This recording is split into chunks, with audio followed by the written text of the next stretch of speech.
Сәлем достар, бүгін біз сіздермен өзім заказға пісіретін творожный пирог жасайтын боламыз. Ең алдымен біз қамырын дайындап аламыз. Сары май, қант, жұмыртқа және какао разрыхитель барлығын араластырып аламыз.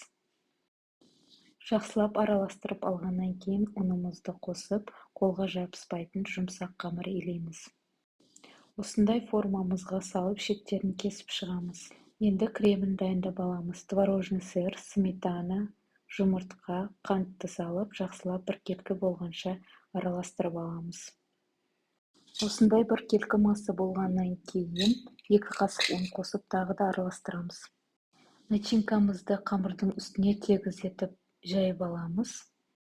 Үстіне мен қатырылған малина салдым. Пирогымызды қызып тұрған пеште 20 минуттай пісіріп аламыз. Пирогымызды бөлме температурасында суытып алып, үстіне сахарный пудра себеміз. Пирогымызды міндетті түрде 3-4 сағатқа холодильникке қоямыз. Пирогымыз дайын, астарыңыз дәмді болсын.